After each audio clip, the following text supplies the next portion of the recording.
FM বেণ্ডৰ 101.6 মেগাহাৰ্টজ আৰু medium ৱেভৰ 411.5 289.9 মিটাৰত এয়া আকাশবাণী গুৱাহাটীৰ FM মহাবাহু আৰু প্ৰাগজ্যোতিকপুৰ। এতিয়া আৰম্ভ কৰিছো কৰোনা সজাগতা অনুষ্ঠান প্ৰতিৰোধ। অংশগ্ৰহণ কৰিছে মানস প্ৰতিম শৰ্মা আৰু অৰুণিমা গোস্বামীয়ে। এয়া মাইক্ৰফোনটো মানস প্ৰতিম শৰ্মালৈ আগবঢ়াই দিছো। নমস্কাৰ, সমস্যতাকে প্ৰতিৰোধ অনুষ্ঠানলৈ আদৰণি জনালোঁ। প্ৰথমে আমি সমূহ ৰাজ্যবাসীক আজি পবিত্ৰ ঈদৰ শুভেচ্ছা জ্ঞাপন কৰিলোঁ। অৰুণিমা, আমি আজি অসমৰ তথ্যৰে আৰম্ভ কৰোঁ। হয়, অসমৰ তথ্য দিয়াৰ আগে আমি পবিত্ৰ ঈদৰ শুভেচ্ছা জ্ঞাপন কৰিছোঁ সকলো লোকলৈ। আৰু এমাহজোৰা উপবাস বা ৰোজাৰ অন্তত আজি তেওঁলোকে সম্পূৰ্ণ ধৰ্মীয় পৰম্পৰা আৰু ৰীতি নীতিৰে ঈদ পালন কৰিছে। আৰু COVID-19ৰ প্ৰাদুৰ্ভাৱৰ বাবে তেওঁলোক আজি সমূহীয়া নামাজত মিলিত হ'ব পৰা নাই যদিও ঘৰতে ঈদৰ নামাজ কৰিছে। আৰু আপোনজনৰ ওচৰ চাপিব পৰা নাই, তেওঁলোকে লগ হ'ব পৰা নাই আজি যদিও ঈদৰ দিনা। আৰু আমি আশা কৰিছোঁ সোনকালে সময় ভাল হ'ব, তাকেই যেন আজি পবিত্ৰ দিনটোত সকলোৱে প্ৰাৰ্থনা কৰে পৰম পিতাৰ ওচৰত। সেয়া আৰু অসমৰ তথ্য দিব খুজিছোঁ এতিয়া। অসমত এতিয়া আক্ৰান্তৰ সংখ্যা 427লৈ বৃদ্ধি হৈছে। আজিৰ দিনটোত পুনৰ 35জন আক্ৰান্ত পোৱা গৈছে।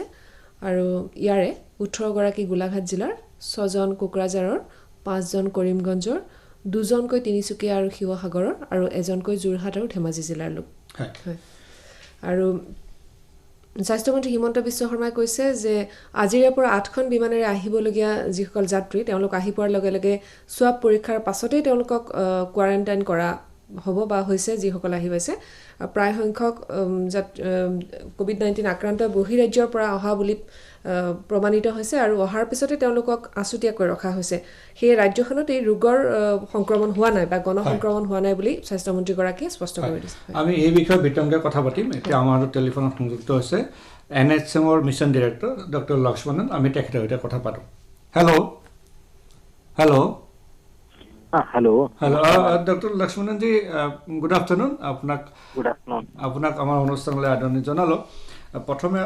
এতিয়া জানিব বিচাৰিছোঁ, আজিৰ পৰা যিহেতু ঘৰুৱা বিমান ডমেষ্টিক এয়াৰলাইন্সৰ ইয়াত ছাৰ্ভিচ আৰম্ভ হৈছে আৰু 1 তাৰিখৰ পৰা ট্ৰেইনো মানে চলাচল কৰিব, গতিকে এতিয়া আপোনালোকৰ ফ'ল' আপ প্লেন কি হ'ব? যেনেকৈ হনাৰেবল হেল্থ মিনিষ্টাৰ ছাৰ কালিৰ প্ৰেছ কনফাৰেন্সত কৈছিলে, বিভিন্ন জেগাৰ পৰা অহা মানুহ থ্ৰু প্লেন তেওঁ অহাৰ টাইমত এটা ষ্টেণ্ডাৰ্ড অপাৰেটিং প্ৰট'কল সেট হৈছে। কি আৰেঞ্জমেণ্ট কৰিব লাগে এই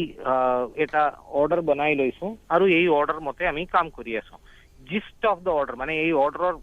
মানে মুখ্য পইণ্ট কি আছে মই এতিয়া কৈয়ে আছোঁ কি যি মানুহে বাহিৰৰ পৰা আহিব এই গুৱাহাটী এয়াৰপৰ্টৰ অহাৰ পিছত তেওঁৰ মাজতে কোনোবা মানুহে বেলেগ ষ্টেটৰ যাবৰ মানুহ থাকিব, বিভিন্ন ডিষ্ট্ৰিক্টৰ যাব মানুহ থাকিব, গুৱাহাটীৰ ভিতৰতে থকা মানুহ থাকিব আৰু এটা দিন আহি এই দিনত ঘূৰি আহিবৰ কাৰণে অহা গভৰ্ণমেণ্ট এমপ্লয়িজ বা কোনোবা পাৰ্টিকুলাৰ কোম্পানীৰ মানুহে কোনোবা কাম কৰিবৰ কাৰণে, স্পেচিয়েলি মেডিকেল কাম, ইঞ্জিনিয়াৰিং কামবিলাক কৰিবৰ কাৰণে যি প্ৰফেশ্যনেলছ আহে তেওঁ আহি এই দিনত ঘূৰি যাব, এনেকৈ মানুহ থাকিব। তো এই বিভিন্ন কেটেগৰী মানুহৰ কাৰণে তেওঁ কেনেকৈ আমি ডিল কৰিম বুলি ক্লাৰিটি আছে। আমি বিভিন্ন ডিষ্ট্ৰিক্টত অহা মানুহৰ এই ডিষ্ট্ৰিক্টত পঠাই দিম। তেওঁ তাতে যোৱাৰ পিছত তেওঁৰ স্বাব চেম্পল লোৱাৰ পিছত তেওঁ আমি হোম কোৱাৰেণ্টাইন বা হোটেল কোৱাৰেণ্টাইন এটা ডিচিশ্যন লৈ পঠাম।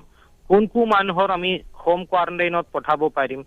যি মানুহে প্ৰেগনেণ্ট আছে, যি মানুহৰ এজ more than 75 years আছে, যি মানুহৰ এজ less than 10 years আছে, দিব্যাংগ মানুহ আছে, এনেকৈ বিভিন্ন কেটেগৰী আমি লিখি ৰাখিছোঁ। কোনো মানুহে হ'ব পাৰে কি তেওঁৰ ঘৰতে আনফৰ্চুনেটলি কোনোবা মানুহৰ মৃত্যু হ'ল, তো ইমিডিয়েটলি বেৰিউমেণ্ট হোৱাৰ কাৰণে তেওঁ ঘৰতে ঘূৰি আহিছে। কোনোবা ঘৰতে হ'ব পাৰে কি কোনোবা মানুহে এমাৰ্জেঞ্চি হস্পিটেলাইজড আছে, এই কাৰণে মানুহে ইমিডিয়েটলি আহিবৰ কথা আহি গ'ল। So' this kind of human angle we understand. আমি তেওঁৰ স্বাব লোৱাৰ পিছতে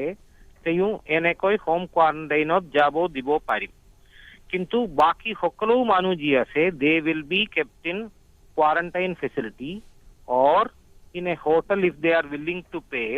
তেওঁৰ নিজৰ পেমেণ্টৰ এগেইনষ্টত আমি কোনো হোটেলত আমি ৰাখিব পাৰিম। বাকী যদি তেওঁৰ পেমেণ্ট কৰিব নোৱাৰে, আমি আমাৰ আৰেঞ্জড ফেচিলিটি যি আছে এই হোটেলতো আছে, বাকি ইনষ্টিটিউশ্যনতো আছে এনেকৈ ফেচিলিটিতে আমি তেওঁৰ ৰাখি দিম তেওঁৰ স্যাম্পল ৰিজাল্ট আহাৰ পিছত আমি তেওঁৰ ডিসচাৰ্জৰ কাৰণে ব্যৱস্থা কৰি আছো আপোনাৰ কথা মতে জাস্ট এ সেকেন্ড আপুনি ঠিকে কৈছে আজিৰ দিনত আমাৰ বাস ৰেল আৰু হাৱাই জাহাজৰ পৰা মানুহে আহি আছে it is definitely a very difficult situation it will be absolutely difficult কি আমি এই দিনত কোনোবা মানুহে আহমত কোভিড লৈ না আহিব বুলি কবৰ কাৰণে মানুহে আহিব ডেফিনেটলি কোনোবা মানুহৰ কোভিড থাকিবই আমি সকলো মানুহৰ চেক কৰিবৰ কাৰণে চেষ্টা কৰি আছো বাট it is humanly impossible to cover everybody আৰু এতিয়া যেহেতু অসমত শেহতীয়াকৈ সংখ্যা কোভিড পজিটিভ পেচেণ্টৰ সংখ্যা বৃদ্ধি পাইছে আৰু ইয়াৰ বেছিভাগে এতিয়া কোৱাৰেণ্টাইন চেণ্টাৰত আছে মানে বিশেষকৈ সৰু সজাইত আছে কিছুমান ব্যক্তিয়ে ছ'চিয়েল মিডিয়াত এই বিষয়টো লিখিছে ধৰক সৰু সজাইত অহাৰ পিছতহে মানে তেওঁলোকৰ দেহত কোভিড-19 হ'ল নেকি এই যিটো মানে এপ্ৰিহেনশ্যন আছে বা শংকা আছে এইটো আপুনি কিদৰে দূৰ কৰিব এই বস্তু মই ক্লিয়াৰলি ক'ব বিচাৰো কি যদি কোনোবা মানুহে আহি কৈ আছে কি তেওঁ সৰু সজাইতে আহাৰ কাৰণে তেওঁৰ কোভিড হৈছে এইটো এবছলিউটলি মিছা কথা শুদ্ধ আন্ডাৰষ্টেণ্ডিং না হোৱাৰ কাৰণে তেওঁ এনেকৈ কৈছে ইয়া মানে হোৱাটছএপ বা ফেচবুকত মেছেজ দিছে সিম্পল পইণ্ট এহি কি মানুহে যেতিয়া ইয়াতে আহিছে ইমিডিয়েটলি তেওঁৰ স্যাম্পল আমি লৈ আছো ওকে স্যাম্পল লোৱাৰ পিছতে মানুহৰ আমি বিভিন্ন কোৱাৰেণ্টাইন চেণ্টাৰত পঠাই আছো এই পঠোৱাৰ 2-3 বা 3 দিনৰ ভিতৰতে আমি স্যাম্পল পাই আছো এই স্যাম্পল পোৱাৰ পিছত টেষ্টিং হৈছে টেষ্টিং ৰিজাল্ট আহিছে 2-3 দিন ইয়াৰ মাজতে তেওঁ সৰু সজাইৰ তলতে বিভিন্ন কোৱাৰেণ্টাইন ফেচিলিটি আমাৰ আছে তাতে মানুহে থাকি আছে স্যাম্পল যি দিন তেওঁ সৰু সজাইতে আহিছে এই দিনৰ লোৱা sample okay so hello' yes so there is no way কি তেওঁ সৰু সজাইতে থাকিছে এই কাৰণে স্যাম্পল পজিটিভ হৈছে এইবিলাক কথাই নাই এই মানুহে যি ষ্টেটৰ পৰা আহিছে এই মহাৰাষ্ট্ৰ হওক বেলেগ দিল্লী হওক বা বিভিন্ন জাগাত হওক কালি আমি সৰু এটা এক্সাম্পল ষ্টাডি কৰি চোৱাৰ টাইমত যেতিয়া আমাৰ 346 নাম্বাৰ অফ পজিটিভ কেसेस আহিছিল এই টাইমত আমি চেক কৰি চাইছো কি 271 আউট অফ 346 বাহিৰৰ পৰা আহা এতিয়া এই লকডাউনৰ পিছত বাহিৰৰ পৰা আহা মানুহৰ স্যাম্পল টেষ্টেড পজিটিভ আছে ইন সিম্পল টাৰ্মছ এই লকডাউন টাইমত আহমৰ পাৰফৰ্মেন্স ওয়াজ এক্সেলেন্ট তাতে কোনো ধৰণে আমাৰ কেसेस বৰিছে বুলি আমি কবৰ কথা নাই মানে ইট ওয়াজ ভেৰি গুড কিন্তু লকডাউন খোলাৰ পিছত ডেফিনেটলি মানুহে বাহিৰৰ পৰা আহি আছে আমি এই সকলো মানুহৰ টেষ্টিং কৰি আছো আমি তেওঁৰ সৰু সজাই বা বেলেগ কোৱাৰেণ্টাইনত ৰাখিছো এই কাৰণে এই মানুহ খোলা কমিউনিটিতে যাব পাৰা নাই আমি টেষ্ট কৰি পজিটিভ পাইছো আমি আকৌ তেওঁৰ ট্ৰিটমেণ্টও দিছো লগত কমিউনিটিৰ প্ৰটেকশ্যনো কৰিছো যদি এই আমি না কৰিলেতেন many of these people would have simply gone to the community আৰু community levelত ডাঙৰ problem হোৱাৰ কথা আহিলেতেন so in the given circumstances let me clarify again these samples turning positive are the samples taken at the first moment at horu ho jai তেওঁ কোৱাৰেণ্টাইনত যোৱাৰ পিছত লোৱা samples না হয় মই আপোনাৰ লগত কথা পাতিম এটা তথ্য দিব বিচাৰিছো স্বাস্থ্যমন্ত্ৰী ডাঙৰীয়াই টুইট কৰিছে আৰু 39 পজিটিভ কেছ পাইছে ইয়াৰ ভিতৰত 35টা গোলাঘাটৰ 3টা ধেমাজি আৰু এটা নগাঁও মানে এক্টিভ কেছ হলে যে 402 402টা আপুনি ক'লে যে কোৱাৰেণ্টাইন চেণ্টাৰতে তেওঁলোক আছে এটা কথাটো হ'ল যেহেতু অসমত মানে কোৱাৰেণ্টাইন চেণ্টাৰতে হওক যেহেতু সংখ্যা বাঢ়ি গৈছে আৰু লকডাউনৰ কিছু ৰিলেক্সেশ্যন দিছে গতিকে এতিয়া আমি কি কৰা উচিত ৰাইজে কিদৰে এটা আগবঢ়া উচিত আমি কি কাম কৰা উচিত কি নকৰা উচিত এই সময়ছোৱাত এতিয়া আপুনি যদি চাই the whole world is living with covid right মানে আমি জিয়ে বিচাৰো কোভিড বুলি এটা বস্তু আছে this has become a reality তো এই ৰিয়েলিটিৰ মাজতে আমি থাকাৰ টাইমত আমি পাৰ্সোনাল লেভেলত কি কৰিব পাৰিম পাৰ্সোনাল হাইজিন ফিজিক্যাল স্পেসিং আৰু যিমান হ'ব পাৰে আমাৰ ডাঙৰ মানে ঘৰতে যি বুঢ়া মানুহ আছে তেওঁৰ আৰু যি সৰু ল'ৰা ছোৱালীজনী আছে তেওঁৰ এক্সপোজাৰ মিনিমাইজ কৰিবৰ কাৰণে যদি আমি চেষ্টা কৰিম unnecessary going out of older men and women and young children যদি আমি এভয়েড কৰিব পাৰিম and absolutely essential things only যদি আমি বাহিৰত যাই কৰিম যদি মানুহে কাম কৰিবৰ কাৰণে গৈ আছে ওয়াৰ্কিং স্পেসতো কিমান স্পেসিং ৰাখিব লাগে কেনেকৈ কাম কৰিব লাগে ক্লিয়াৰ ইনস্ট্ৰাকশনছ আছে আমি ঘৰে ঘৰে অফিসতে যাই এই ইমপ্লিমেন্ট কৰিব পাৰিব বুলি আমি কোৱা নাই বাট আমি এক্সপেক্ট কৰিছো কি মানুহে at this difficult times will understand the seriousness of the disease আৰু তেওঁ নিজৰ প্ৰটেকশন ডেফিনেটলি ল'ব বুলি আমি আশা ৰাখিছো হয় ডক্টৰ লক্ষ্মণ ডাঙৰীয়া আপুনি আমাক সময় দিলে আৰু বিশেষকৈ সৰুবজাৰ কোৱাৰেণ্টাইন চেণ্টাৰত যি এটা মানে তথ্য প্ৰচাৰ হৈছিল আপুনি সেইটো স্পষ্ট কৰিলে আপোনালৈ ধন্যবাদ thank you ji thank you TV से फोन कर रहे हैं হয় আমি পুনৰ যে স্বাস্থ্যমন্ত্ৰীৰ পৰা যে টুইট লাভ কৰিছোঁ এই টুইটৰ ওপৰত ভিত্তি কৰি কৈছোঁ নতুনকৈ কেছ ধৰা পৰিছে ৩৫টা গোলাঘাটত ৩টা ধেমাজিত আৰু এটা নগাঁৱত কিন্তু গুৰুত্বপূৰ্ণভাৱে তেখেতে জনাইছে এই সকল ব্যক্তি মানে কোৱাৰেণ্টাইনত ৰখাৰ পূৰ্বে স্বাব সংগ্ৰহ কৰা হৈছিল আৰু তাৰ কোৱাৰেণ্টাইনত থকাৰ পিছত তেখেতসকলৰ এতিয়া পজিটিভ আহিছে গতিকে এইবোৰ আমাৰ নহয় বাহিৰৰ পৰা অহা বহিৰাজ্যৰ পৰা অহাহে ইয়াতে ঘটনা হয় আৰু এই বিষয়ে আমি পূৰ্বেও ক'লোঁ যে বেছিভাগ কেছে অসমত যিবোৰ ধৰা পৰিছে অধিকাংশকে এইটো হোম গ্ৰাউণ্ড হয় মানে অসমত পজিটিভ পোৱা নহয় বহিৰাজ্যৰ পৰা অহা আৰু আহি পেলাই ইয়াত থকাৰ পিছত তেখেতসকলৰ পজিটিভ ধৰা পৰিছে হয় সেয়েহে এতিয়াও ৰাজ্যখনত গণসংক্ৰমণ হোৱা নাই গতিকে সাৱধান থাকিলে নিশ্চয় হাত সাৰি থাকিব পৰা যাব আৰু স্বাস্থ্যমন্ত্ৰীগৰাকীয়ে এই কথা বাৰে বাৰে কৈ আছে আৰু গোলাঘাট জিলাত ইতিমধ্যে 53জন লোক আক্ৰান্ত হৈছে হয় 18 গৰাকী হৈছিলে আৰু এতিয়া যি আপুনি তথ্য দিলে তাৰপিছত 53 গৰাকীৰো আক্ৰান্ত হৈছে ধেমাজিত এজনো হোৱা নাছিলে বুলি কালি স্বাস্থ্যমন্ত্ৰীগৰাকীয়ে কৈছিলে এতিয়া 4জন লোক আক্ৰান্ত হ'ল আমি এই বিষয়ে কথা পাতিম আমাৰ সৈতে টেলিফোনত সংযুক্ত হৈছে অসম চৰকাৰৰ আয়ুক্ত সচিব শ্ৰীযুত ৰাকেশ কুমাৰ ডাঙৰীয়া আমি মীন বিভাগৰ বিষয় সন্দৰ্ভত কিছু কথা পাতোঁ হেল্ল' স্যাৰ আপোনাক আমাৰ অনুষ্ঠানলৈ আদৰণি জনালোঁ গুড আফটাৰনুন থ্যাংক ইউ প্ৰথমে জানিব বিচাৰিছোঁ এই লকডাউনৰ সময়ছোৱাত মীন বিভাগে গ্ৰহণ কৰা ব্যৱস্থা সন্দৰ্ভত জনাব নেকি মানে কিমান মাছ উৎপাদন হ'ল কি বিক্ৰী হ'ল এই বিষয়ে তথ্য জনাব নেকি হয় আচ্ছা লকডাউন পিৰিয়ডত আমাৰ মানে এইটো পিক সিজন হয় এইটো টাইমত আমি মানে পুনা দিয়া মানে ব্যৱস্থা কৰিব লাগে নহ'লে নেক্সট ক্ৰপটো আমি মানে এইটো লুজ কৰি দিম তো লকডাউন পিৰিয়ডত আমাৰ ডাবল সমস্যা আছিলে এটাটো আছিলে কি আমি পুনাটো কেনেকৈ এইটো দিব পাৰোঁ তাৰ বাবে হেচৰি ষ্টাৰ্ট কৰিব লাগিছিল আৰু সেকেন্ডলি আমাৰ মাছমৰীয়া যে আমাৰ মানুহ আছে বা ব্যৱসায়ী আছে তেওঁলোকক মানে এটা আৰ্থিক সংকট আহিছিলে তো এইটো আমি মানে কি ডোৰ টু ডোৰ সাপ্লাই ব্যৱস্থা কৰি এইটো আমি আগবঢ়াইছোঁ আৰু লগতে আমাৰ হেচৰি যিমান আছিলে আমি এইটো ষ্টাৰ্ট কৰিছোঁ ফাংচনেল কৰিছোঁ কি নেক্সট ক্ৰপৰ বাবে সিডৰ কোনো মানে নাটনি নহয় আৰু আমি নেক্সট ক্ৰপটো আমি ভালকে পাম আৰু লগে লগে আমি মানে যিমান কিটা এইটো কোভিড-19 ৰিলেটেড গাইডলাইন আছিলে এইটো বি ফলো কৰি আৰু তাৰ পিছত আমাৰ মানে মানুহক এটা থলুৱা মাছ আৰু ফ্ৰেছ লাইভ মাছ আমি উপলব্ধ কৰাবলৈ সক্ষম হৈছোঁ মোটামুটি আমি যদি এইটো গণনা কৰিম তো more than 100 কোটি টকাৰ মাছটো আমাৰ টোটাল সেল এতিয়া লাষ্ট সপ্তাহ আগতে হৈ গৈছিলে আৰু more than 10,000 million seed production আমাৰ অলৰেডি হৈ গৈছে আৰু ডিস্ট্ৰিবিউট হৈ গৈছে আৰু যিমান নতুন সিড দিবলগীয়া আছিলে এইটো সব জায়গাত সিড দিয়া হ'ল আমাৰ more than 350 হেক্টৰিজ বৰ্তমান ফাংচনেল আছে য'ত কি মানে এইটো বিভিন্ন ভেৰাইটিৰ এইটো সিডটো প্ৰডাকশন হৈ আছে আৰু ফিডৰ ক্ষেত্ৰত বি আমি আমাৰ যিমান ফিড মিল আছে ইয়াত গোটেই আমি ষ্টাৰ্ট কৰিব এইটো পাৰিছোঁ আৰু ফিড কাৰণে বি কোনো প্ৰব্লেম নাই তো আমাৰ ফিড সিড আৰু হাৰ্ভেষ্টিং এই তিনিটা ষ্টেপ লৈ আমি লগতে এই ডিস্ট্ৰিবিউশন নেটৱৰ্কটো আমি অলপ ষ্ট্ৰং কৰিছোঁ আৰু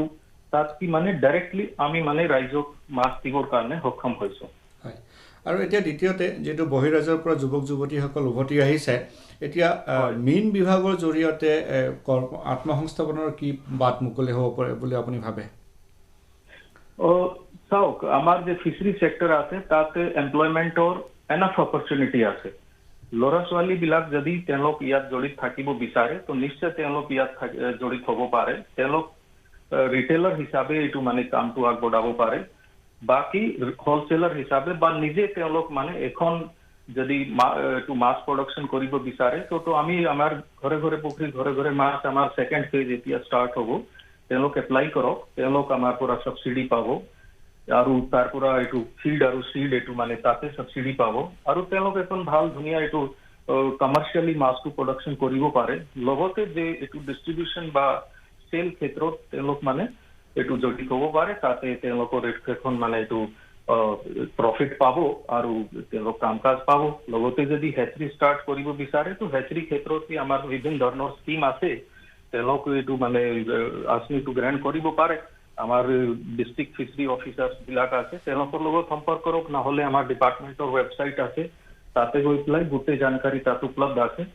আৰু এতিয়াতো মানে কি আমাৰ থলুৱা মাছ ইণ্ডিজিনিয়াছ মাছৰ ক্ষেত্ৰত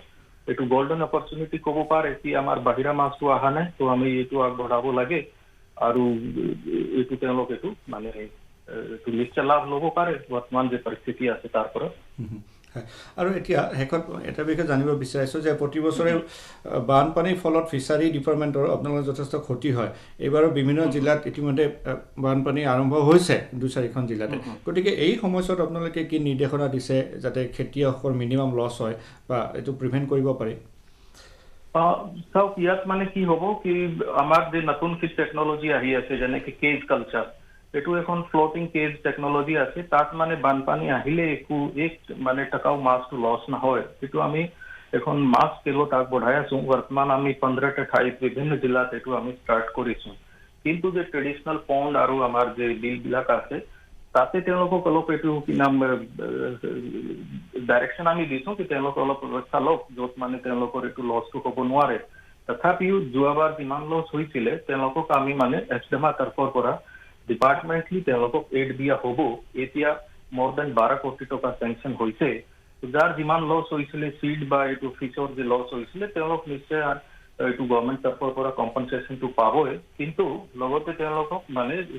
over the experience তেওঁলোক চাইছে কি কাৰ পুখুৰী vulnerable আছে তেওঁলোকক কি কৰিব লাগে কিন্তু যদি এইটো পাৰ্মানেন্ট সলিউশন লাগে তো এইটো কেজ কালচাৰ বা টেকনলজিক্যালি যে কমাৰ্শিয়াল প্ৰডাকশ্যন হ'ব এইটো আমাৰ মানে এন্টাৰপ্ৰেনাৰ সকলক আগবাঢ়িব লাগিব তাত মানে লছটো একেবাৰে নাই আৰু এইটো বানপানীৰ সমস্যাৰ পৰা বি তেওঁলোক মানে অলপ এইটো দূৰত থাকিব পাৰে হয় সুজিত কুমাৰ ডাঙৰীয়া আপোনালৈ ধন্যবাদ থেংক ইউ ফিচাৰী মীন বিভাগৰ বিষয়ে ক'লে যে যোৱা সপ্তাহলৈকে এই লকডাউনৰ সময়ছোৱাত 100 কোটিতকৈ অধিক টকাৰ থলুৱা মাছ বিক্ৰী কৰিছে আৰু এইটো আমাৰ শ্ৰোতাসকলে সম্ভৱ এইটো নতুন তথ্য আমি লাভ কৰিছোঁ যে কেছ কালচাৰ বুলি ক'লে এই বিষয়ে আমি পৰৱৰ্তী পৰ্যায়ত সম্ভৱলৈ আৰু অধিকভাৱে অকল এই বিষয়টোৰ সন্দৰ্ভতে আমি আলোচনা কৰিবলৈ চেষ্টা কৰিম কৈছে যে এই ব্যৱস্থাৰ জৰিয়তে মানে যি লোকচান হয় ক্ষতিপূৰণ যথেষ্ট কম হয় বা প্ৰায় নহয় গতিকে এই তথ্যৰ বাবে ধন্যবাদ আৰু ক্ষতি যিসকল মীন পালকৰ ক্ষতি হৈছে তেওঁলোকক ক্ষতিপূৰণ দিয়াৰ বাবে এটা গাইডলাইনছ আছে সেইমতে তেখেতসকলক ক্ষতিপূৰণ দিয়া হয় আমি বিমানৰ বিষয়ে কথা পাতিছিলোঁ যে NHMৰ মিছন ডিৰেক্টৰে আমাক প্ৰথমে জনাইছিলে এই বিষয়ত আজি গুৱাহাটীলৈ 8খন বিমান মানে বৰঝাৰ বিমানবন্দৰত 8খন বিমান অৱতৰণ কৰিব আৰু 8খন বিমান উৰা মাৰিব পূৰ্বে এই সংখ্যা বৃদ্ধি হোৱাৰ কথা আছিল যদিও কলকাতাত বিমানবন্দৰৰ 27 তাৰিখলৈ বন্ধ থকাৰ বাবে এই সিদ্ধান্ত গ্ৰহণ কৰা হৈছে আৰু পৰৱৰ্তী সময়ছোৱাত আৰু অধিক বিমান ইয়াৰ পৰা গুৱাহাটীৰ পৰা যাতায়াত কৰিব হয় আৰু স্বাস্থ্যমন্ত্ৰী গৰাকীয়ে আজি গুৱাহাটী বিমানবন্দৰ পৰিদৰ্শন কৰে হয় সকলো ব্যৱস্থাৰ বুজ লয় পৰিদৰ্শন কৰি আৰু এইখিনিতে ক'ব বিচাৰিছোঁ যে কালি স্বাস্থ্যমন্ত্ৰী গৰাকীয়ে কৈছিল যে বৰ্তমান ৰাজ্যখনত প্ৰায় 2,500কৈ কোভিড-19ৰ সন্দেহত নমুনা পৰীক্ষা কৰা হৈ আছে আৰু এই পৰীক্ষাৰ সংখ্যা 5,000লৈ বৃদ্ধি কৰাৰ লক্ষ্য স্থিৰ কৰিছে স্বাস্থ্য বিভাগে আৰু এতিয়ালৈকে 59,553টা নমুনা পৰীক্ষা কৰা হৈছে কিছু বৃদ্ধি পাইছে কিন্তু কালিৰ তথ্য আছিল আমাৰ স্থানীয় সংবাদদাতাসকলে যি তথ্য জনাইছে এই বিষয়ে আমি যদি শ্ৰোতাসকলক জনাব বিচাৰোঁ হয় আমাক ধেমাজি জিলাৰ সংবাদদাতাই জনাইছে যে জিলা কৃষি বিষয়াৰ কাৰ্যালয়ত প্ৰধানমন্ত্ৰী কিষাণ সন্মান আঁচনিৰ অধীনত সাহায্য বিতৰণত কিছু খেলিমেলি হৈছিলে এই খেলিমেলি এই অভিযোগৰ বিৰুদ্ধে তদন্ত আৰম্ভ হৈছে বুলি আমাক সংবাদদাতাগৰাকীয়ে জানিবলৈ দিছে কামৰূপ জিলাৰ হাজোৰ সনাতন ডেকা নামৰ যিগৰাকী ব্যক্তিৰ হত্যা হৈছিল যথেষ্ট এই ক্ষেত্ৰত চৰ্চিত হৈছিলে সকলোৱে গৰিহণা দিছে ঘটনা আৰু এই ঘটনাৰ যি অভিযুক্ত তাৰে দুগৰাকী অভিযোগত আৰক্ষীয়ে গ্ৰেপ্তাৰ কৰিছে আৰু আন কেইজন পলাতক হৈ আছে কিন্তু আৰু যি দুজনক গ্ৰেপ্তাৰ কৰিছে তেওঁলোক হৈছে ফাইজুল হক আৰু ইউসুফ আহমেদ এই দুগৰাকী অভিযুক্ত জড়িত থকাৰ অভিযোগত আৰক্ষীয়ে গ্ৰেপ্তাৰ কৰা বুলি আৰক্ষী সূত্ৰই তথ্য আমালৈ জনাইছে হয় আমি এটা গোৱালপাৰালৈ যাওঁ গোৱালপাৰাত আমাৰ সৈতে টেলিফোনত সংযুক্ত হৈছে আমাৰ সংবাদদাতা ৰচিদুল হুছেইন আমি ৰচিদুলৰ সৈতে গোৱালপাৰাৰ শেহতীয়া বান পৰিস্থিতিৰ বিষয়ে কিছু কথা পাতোঁ হেল্ল' হয় ৰচিদুল আপোনাক আমাৰ অনুষ্ঠানলৈ আদৰণি জনালোঁ আপোনালৈ ঈদৰ শুভেচ্ছা জনালোঁ প্ৰথমে হয় ধন্যবাদ হয় জিলাখনৰ শেহতীয়া বান পৰিস্থিতি সন্দৰ্ভত আমাক জনাব নেকি নিশ্চয় আচলতে গোৱালপাৰা জিলাত মেঘালয়ৰ পৰা নামি অহা ঢলপানীয়ে এক জটিল পৰিস্থিতি সৃষ্টি কৰিছিলে যদিও আজিৰ পৰিস্থিতি কিছু উন্নতি ঘটিছে তথাপিও বানত এতিয়া আবদ্ধ হৈ আছে বহু পৰিয়াল আৰু জিলাখনত এইবেলি বানপানীয়ে যি ঢলপানী আহিলে সেই ঢলপানী আচলতে 26খন গাঁও আক্ৰান্ত কৰিছিলে বুলি জিলা প্ৰশাসনৰ ইতিমধ্যে তথ্য আমি পাইছো আৰু তাৰে বালিজানা চাৰ্কুলৰ 21খন আৰু লক্ষীপুৰ চাৰ্কুলৰ 5খন মুঠ 26খন আক্ৰান্ত হৈছিলে কিন্তু এতিয়াও বানত বহু লোক আবদ্ধ হৈ আছে আজি আচলতে এনডিআৰএফৰ লোক উপস্থিত হৈছে আৰু উদ্ধাৰকাৰী এনডিআৰএফৰ উদ্ধাৰকাৰী দলে ইতিমধ্যে লক্ষীপুৰৰ বলাইখামৰত অভিযান চলাই আছে বলাইখামৰ অঞ্চলৰ ধামৰ অঞ্চলত ইতিমধ্যে তেওঁলোকে উদ্ধাৰ অভিযান অব্যাহত ৰাখিছে আৰু ক'ব লাগিব যে লক্ষীপুৰৰ আগিয়াৰ মাজৰ যি 46 নম্বৰ ৰাজ্যিক ঘাইপথ আছে সেই ঘাইপথটো আচলতে কিছু বলাইখামৰৰ কিছু অংশ প্ৰায় 40-50 মিটাৰ ছিঙি লৈছে আৰু তাৰ পৰিপ্ৰেক্ষিতত সেই অঞ্চলটোত আচলতে বেছি ক্ষতিগ্ৰস্ত হৈছে বিশেষকৈ এই বলাইখামৰ যি মুছলিম পাৰা বুলি এখন গাঁও আছে সেই গাঁওখনৰ বিধ্বস্ত ৰূপ আমি দেখিবলৈ পালোঁ ইতিমধ্যে মই তাত নিজে উপস্থিত হৈছিলোঁ আৰু প্ৰায়সমূহ পৰিয়ালৰে এটা বা দুটা গৃহ বানে ইতিমধ্যে উটুৱাই লৈছে আৰু এতিয়াও বহু অঞ্চল আক্ৰান্ত হৈ আছে বিশেষকৈ বলবলাত আক্ৰান্ত হৈছিলে আৰু বলবলাৰ যিসমূহ আক্ৰান্ত পৰিয়াল আছে তেওঁলোকে ইতিমধ্যে 17 নম্বৰ ৰাষ্ট্ৰীয় ঘাইপথত আশ্ৰয় লৈ আছে আৰু জিঞ্জিৰাম নৈৰ পানী কমিছে যদিও কিশোৰীডুবি ৰায়কোনা লক্ষীডুবি কৰৈতলা বাগদবা কেটপাৰা পুথিমাৰিকে আদি কৰি গাঁও এতিয়া পানীৰ কবলত আছে কিন্তু এইমাত্ৰ মোৰ লগত জিলা উপায়ুক্ত বৰ্ণালী ডেকাৰ সৈতে যোগাযোগ হ'ল তেওঁ ইতিমধ্যে কালিৰ পৰাই লাগি আছে তেওঁ কেইবাটাও শিবিৰ পৰিদৰ্শন কৰিছে আৰু আজিও কিছু সময় পিছত তেওঁ ধামৰ অঞ্চলৰ কেইবাটাও শিবিৰ পৰিদৰ্শন কৰিব বুলি আমাক জনাইছে আৰু তাত মানে জিলা প্ৰশাসনে সাহায্য দিব বুলি আমি তেওঁৰ পৰা তথ্য লাভ কৰিছোঁ হয় ৰচিদুল আপোনালোক ধন্যবাদ আমাৰ তৰফৰ পৰা হয় এয়া আছিল আমাৰ সংবাদদাতা তেখেতে জিলাখনৰ শেহতীয়া পৰিস্থিতিৰ সম্পৰ্কে জনালে এই সময়ছোৱাত ধৰক এতিয়া কলা সংস্কৃতিৰ সৈতে জড়িত ব্যক্তিসকলৰ কিছু সমস্যাৰ সন্মুখীন হৈছে কাৰণ এতিয়া এইবোৰ সকলোবোৰ বন্ধ হৈ আছে থিয়েটাৰ বন্ধ হৈ আছে ভ্ৰাম্যমাণ থিয়েটাৰ বন্ধ হৈ আছে সামাজিক অনুষ্ঠান আদি বন্ধ হৈ আছে গতিকে তাৰবাবে বিজেপিৰ ৰাজ্যিক সভাপতি ৰঞ্জিত কুমাৰ দাস ডাঙৰীয়াই কিছু সময় পূৰ্বে আমালৈ তথ্য জনাইছে যে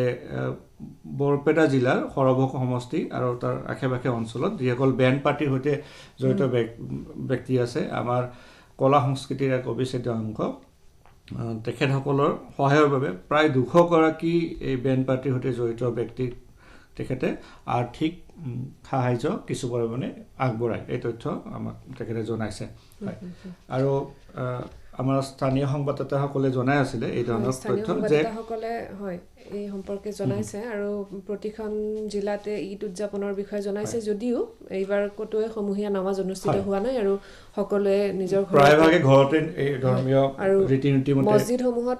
মছজিদসমূহত 3 বা 4 জন লোক হয় সোশ্যাল ডিস্টেন্স আমি যি তথ্য লাভ কৰিছো বা সংবাদদাতাসকলে জনাইছে সোশ্যাল ডিস্টেন্সিং মানে শাৰীৰিক দূৰত্ব বজাই ৰাখি যদিও কম সংখ্যক ব্যক্তিয়ে মছজিদৰ পৰা নামাজ মছজিদত আহি নামাজ পঢ়িছে হয় আৰু যেহেতু সময় বেছি নাই ভাৰতৰ তথ্যটো দিবলৈ লৈছো ভাৰতত 1,39,000 আক্ৰান্ত হৈছে আৰু যোৱা 24 ঘণ্টাত 6,767 জন আক্ৰান্ত সুস্থ হৈছে 57,721 গৰাকী আৰু মৃত্যু হৈছে 4,021 জনৰ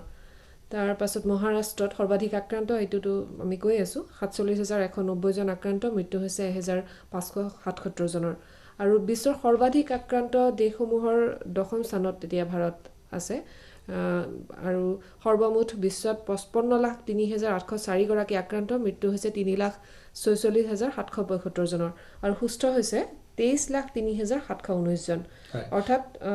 সুস্থ হোৱাৰ হাৰ 87% বিশ্বত। হয় আৰু উত্তৰ পূৰ্বাঞ্চলৰ যদি তথ্য দিওঁ আজি